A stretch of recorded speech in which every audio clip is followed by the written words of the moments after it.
Take a look at the dollar bill in your pocket or at your bank balance on your app. What do you actually see? Most of us see security, hours of hard work, or the ability to buy food. We have been raised to believe that money is managed by the government to keep the country running, a stable foundation that we can all trust. But what if I told you that the very foundation of our global economy is based on a magnificent illusion? Today, we are exposing an institution that is neither truly federal nor possesses any real reserves. We're talking about the Federal Reserve, the most powerful, secretive, and misunderstood engine of modern civilization. While BlackRock is buying up the world and Goldman Sachs is directing traffic, the Fed is the entity that built the road and owns the toll booth. The story doesn't begin with a public hearing or democratic vote.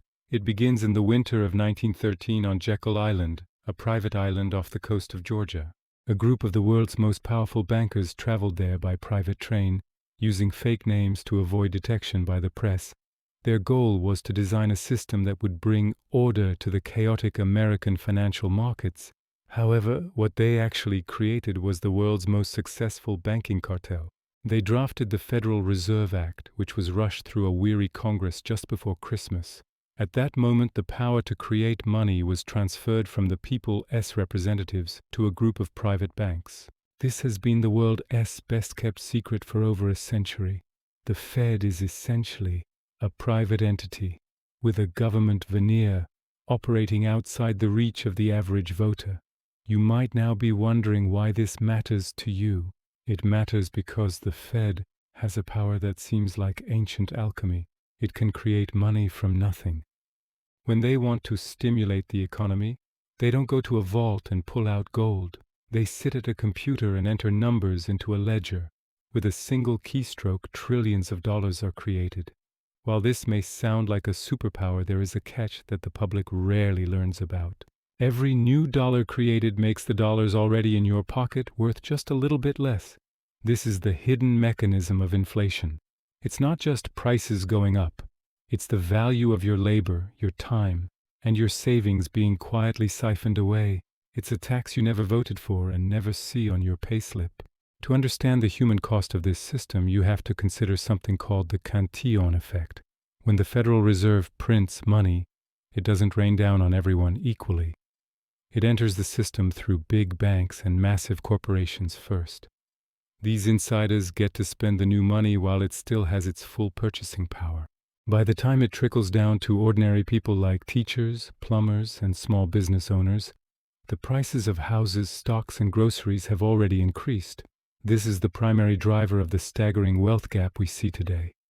The system is designed to reward those closest to the source of the money, while those at the bottom are buried under the rising cost of living. We witnessed the full force of this machine during both the 2008 financial crisis and the 2020 pandemic. When the world ground to a halt, the Fed didn't just step in as a referee. They took over the entire game. They pumped trillions into the financial system to save banks that were too big to fail. However, there is an ironic twist. Many of those banks were in trouble because of the debt cycles that the Fed's low interest rates had encouraged in the first place. We are living in a cycle of boom and bust, where the booms make the elite incredibly wealthy, and the busts are funded by taxpayers through bailouts and devalued currency. The Fed acts as the firefighter, but we often forget that they provided the matches and gasoline in the first place. As we move into 2025 and beyond, we are entering an even more precarious new chapter. We are hearing more and more about the demise of physical cash and the rise of central bank digital currencies, CBDCs. On the surface, this is about efficiency and convenience, but beneath that lies the potential for total financial surveillance. In a world of digital Fed money, every transaction could be tracked, and your spending ability could theoretically be turned on or off with a line of code. This is no longer just about economics, it's about the fundamental nature of freedom. When an unelected board of governors has total control over the medium of exchange, they effectively control the society that uses it. The dollar in your pocket is essentially a debt obligation from a system that is deeper and more complex than most of us can imagine. It is a debt-based system. For every dollar created by the Federal Reserve, it is lent to the government at interest. This means that the more money in circulation, the more debt we owe. It's a never-ending treadmill, and we're the ones running on it. Understanding the Federal Reserve isn't about learning boring banking terms. It's about realizing that the most important product in our world isn't oil or technology. It's money itself, and it's being manufactured by an institution that answers to almost no one. So where does that leave us? It leaves us with the responsibility to view our wealth differently. In a world where money can be printed infinitely, the only things with true value are time, skills, and assets that cannot be manipulated by a keystroke. The Fed has spent a century convincing us that its existence is the only thing preventing the world from descending into chaos. But as we watch the prices of our homes and food soar while our wages struggle to keep up, we must ask, who does this system really work for? The biggest secret the Fed has been hiding isn't a basement conspiracy.